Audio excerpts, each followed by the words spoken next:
Good morning, everyone. It is Sunday, April 5th, and it's day 26 for me to shelter in place.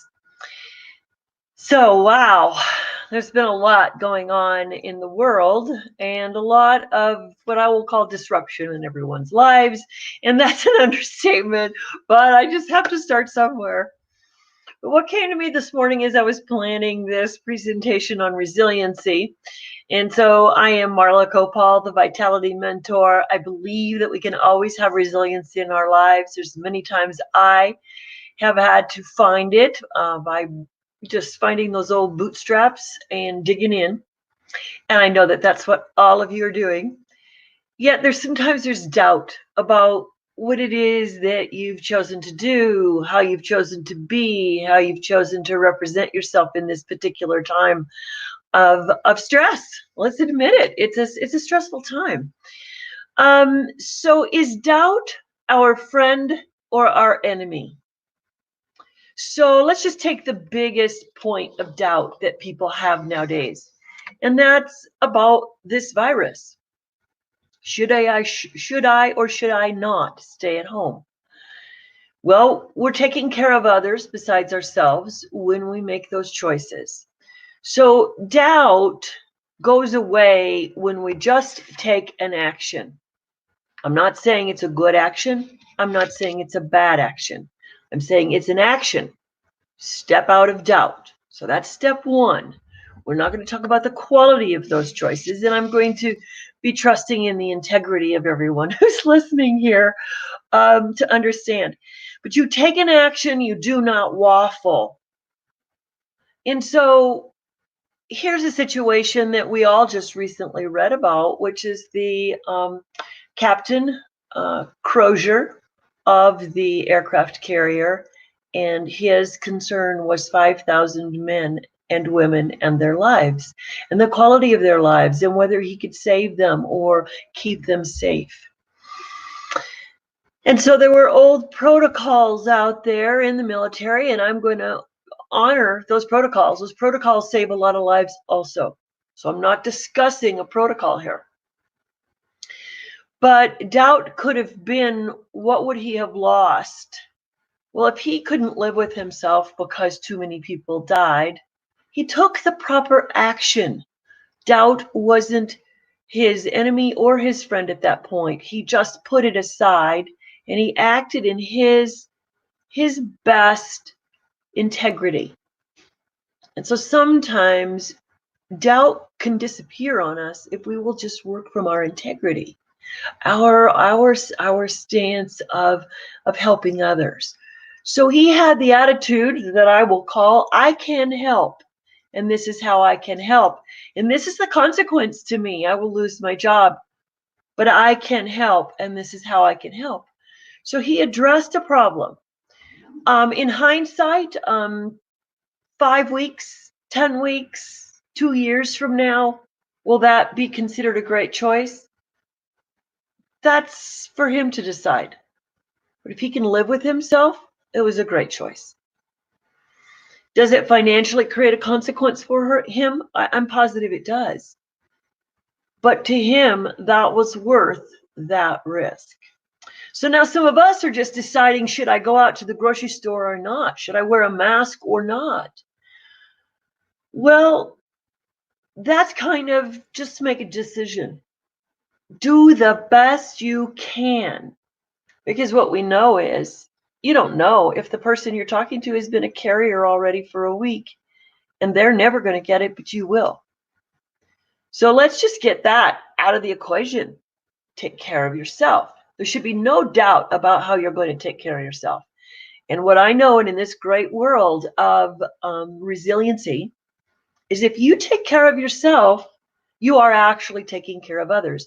And that's been proven over and over again by what we're seeing out there. So don't doubt about, will you look silly? I saw a post yesterday on Facebook where somebody's wanting to know if they'll look silly if they wear a mask to the grocery store. You know what? I really don't care how I look. I'm actually excited that my hair is still looking okay, even though it's 5 weeks overdue for a haircut. And but I'm still going to get on here every morning, whether I put a scarf on or a hat on or whatever. I'm going to go to this drive-up grocery store today because that's how I'm doing my shopping. And it works because I have a van and I just open the door. They stand at the back. We've got our 6-7 feet and we're good. I wish the grocery workers were wearing masks. I really am concerned for them because they're not wearing masks and they're at risk. And but that's just what's going on. So let's talk about doubt. The reason we get doubt sometimes is we feel we're unworthy or we're being resistant to change. Well, you can't have resilience if you're being resistant. So know that if you think you are a resilient person and you are running with doubt, and I can run with doubt, but I give it a 24-hour cycle, if that. It's got to be over within 24 hours. And my heart knows that as well as my head. And it's like I go to work. Now, how do I do that? Well, me personally, I've done a lot of fun training, coaching, and I learned something years ago that I can actually sit here quietly. Now, some people talk about meditation. I've got another trick. I call it my neutral voice. And I listen to my warring voices. So I've got it. I've got the doubt voice, and I've got the voice that says, suck it up, get it over with. And then there's all variations of those two voices. So I actually ask my neutral voice to come in, and I feel it sitting right here in the top of my head. And I say, neutral voice, would you please moderate these two voices? Yeah, you can do that. And so I ask this neutral voice, I say, please just ask them to resolve this and come together as a team. And so my neutral voice comes in and it says to this voice, doubting voice, tell me what you think. And I just sit here quietly. And it's like it's talking on this side of my head. And I listen to that. And then it's not me, it's my neutral voice says, okay, are you done? Thank you for sharing. And then you go to the other voice and you and then it's like you come back to this one and say, do you have a rebuttal? And then you come back to this one and you say, do you have a rebuttal? The neutral voice never, ever, ever, ever, ever has an opinion.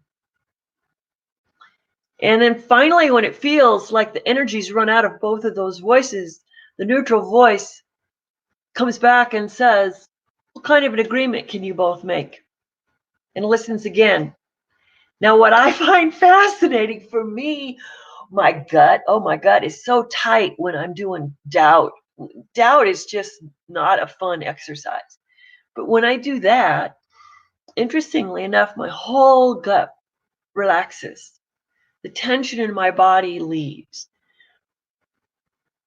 My body doesn't even remember the stress of whatever that conversation was, and I can't repeat that conversation. It's gone from my mind. It's like erased. So there's this old expression called get out of your head and get into your heart. And I think I was about 40 before I learned what that meant. And I can still get in my head. I'm one of those most logical, pragmatic, get it done kind of people you'll ever meet. But doubt has never been a friend for me. Doubt has only disrupted my life. So what I do is I always try to take a step forward without knowing, is it a good step? Is it a bad step? Am I going to step in a hole? I have to know that I have to take a step. Sometimes I'll use my neutral voice to help me take that step. Sometimes that agreement will allow me to take 4 or 5 steps. So what I want you to know is those of you who are still in doubt about, should I be marketing to other people my product? Should I be presenting? What can I do in this time of disruption? Well, I'll tell you what I'm doing. I actually have taken on a whole new product service, and I sell 2 types of software. I sell wearable neurotech, and I sell software that can save people money on all of their social media marketing and create more customers. So I'm in a new adventure. as I go through this month and help you all be resilient. And I'm enjoying the challenges that I've set.